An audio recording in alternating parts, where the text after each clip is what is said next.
Naghahanap ka nga ng legit na financing app or loan app na zero interest. Yes. At meron nga installment plan na up to 6 months. Inopera niya nga ako ng 9,000 pesos.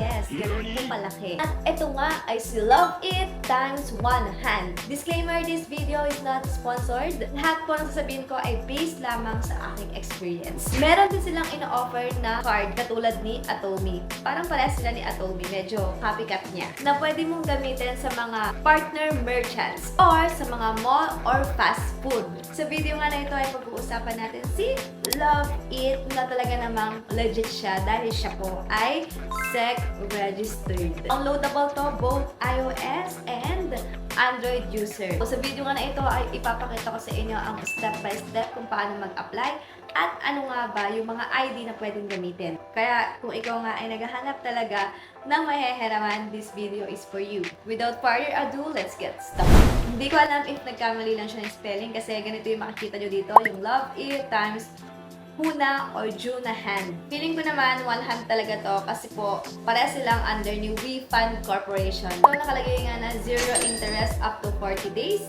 Meron nga daw siyang maximum limit na 200,000 pesos.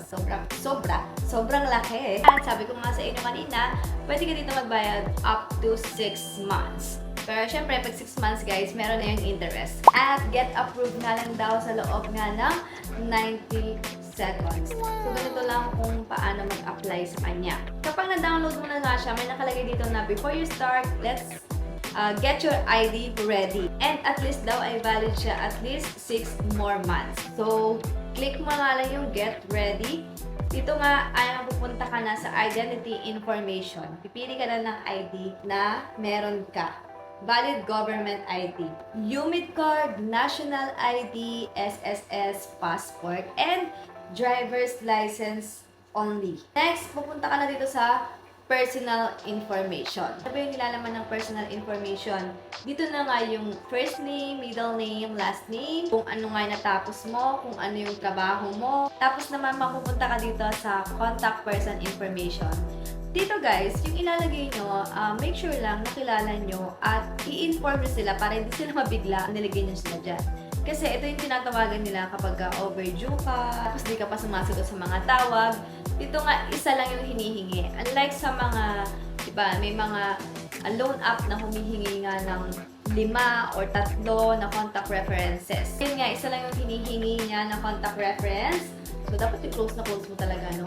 Tapos nga, mapupunta ka na sa card under review. Your information has been submitted. The result is expected within 3 working days. At please be patient daw. So, sa akin naman, 24 hours lang siya ay na-approve na ako ng 9,000 pesos lang naman. Kapag naman ay ikaw ay na-reject, pwede ka mag-resubmit. Kasi baka naman yung ID mo ay expired na o kaya naman, di ba sabi niya, at least 6 more months daw before siya mag-expire.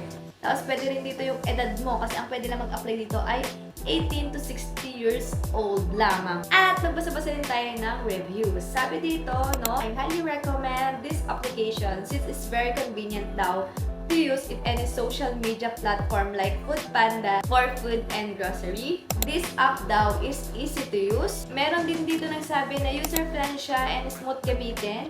Hindi daw nakakalito yung kanyang features. At napaka-worth it daw niyang itry. Meron din naman nagsabi dito na easy to use and no interest fee. Again, yung no interest fee ay sa loob lamang po ng 1 month. Kapag lumagpas ka na ng 1 month, for example, ginawa mo 3 to 6 months yung repayment term mo, syempre, magkakaroon ka ng interest fee. At iyon na nga ang step by step kung paano mag-apply dito kay Love It. Friendly reminder lang, mangutang lamang kung kailangan mo talaga. At siguraduhin magbayad sa tamang oras. Ang pagiging responsable sa pagbabayad ay may chance pong magtaas yung spending limit mo. At para hindi ka din ma-stress pag nagkaroon ng interest, ng mga penalties, o yung mga dagdag charges pa. So, kung gusto mo pa naman ganitong video, don't forget to hit like, comment, share, and subscribe. Bye! And God bless us all.